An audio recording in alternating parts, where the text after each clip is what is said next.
What's good, everybody? Baka here. This is what we're gonna do. We're gonna do some short videos with tips and tricks to help you brew better coffee at home. You can use them right now during this whole COVID shenanigans, but hopefully they're gonna be useful forever. You know, put them in your pocket, walk around with them, give them to a friend. I don't give a I actually do care. I care a lot. One question that keeps popping up over and over again in our Instagram DMs is, how do I dial in my grind setting for my pour overs that I got? I got coffee from you guys and I want it to taste perfect. What grind setting do I use? I have an Encore, or I have a hand crank grinder, or I have this. Which number do I put it on? And unfortunately, it's not that simple, but it is really, really simple. Now, I've got my trusty Encore right here.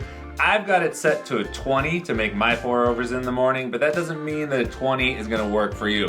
So here's what you need to do to get it proper wherever you are. What is that? Now, just a quick note on why you can't use a set it and forget it number, even with grinders that are the same make and model. One, really tiny differences in manufacturing tolerances can affect it. The Encore is really well built, they're pretty consistent, so the biggest difference in a grinder like that is gonna be burr wear. If you have a brand new grinder versus a grinder that's ground 500 pounds of coffee through it, that burr set's gonna behave a little bit differently, and you might require a different grind setting to get the same results. Anytime we have water moving through coffee, what we're really looking for is flow rate. How fast does the water permeate through the coffee bed? My morning pour overs are taking about 3 minutes, 20 seconds. Anywhere between 3 and 4 minutes is normal. So here's what you're gonna wanna do.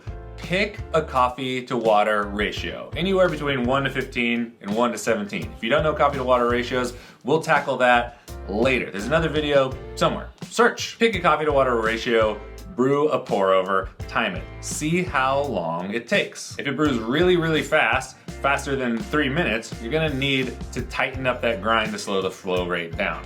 If it brews really slowly, if it takes a really long time, 4 minutes and above for a single cup of coffee, you're gonna need to coarsen up that grind setting to get the flow going through there. It doesn't matter what number you put it on, you're looking at flow rate. Don't get the game up. And when you're doing this, you want to be really dialed in with however you're pouring. You don't want to pour really quick one time and really slowly the other time. That's also going to affect the flow rate. So get your technique dialed in.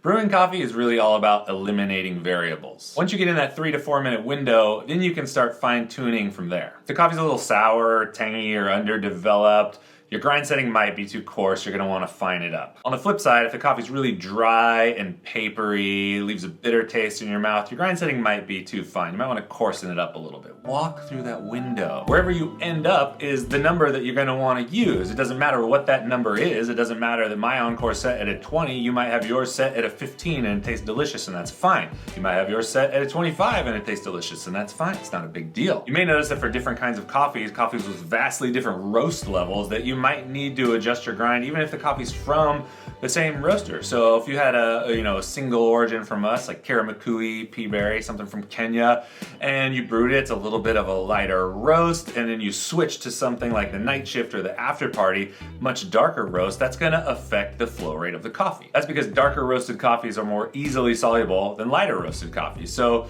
good rule of thumb is if you're switching to a coffee that's much lighter in roast level, you might have to tighten up the grind, make it a little bit finer. If you're going from a light roast to something that's much darker, you may want to open it up.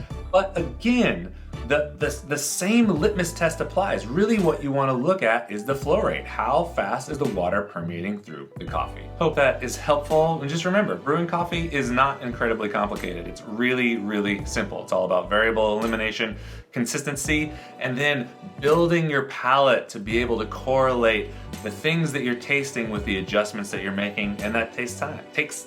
That takes time. Just like speaking, it's not easy for everybody. Show us the coffee you're brewing. We want to see it. Take pictures of it. Tag us on Instagram. Give us a shout out. Write us in the DMs. Do whatever you want. Drink coffee. Make it delicious. Share it with your friends. Have a great time. All right, stay dialed, y'all. Peace. There's other videos here. Click on them.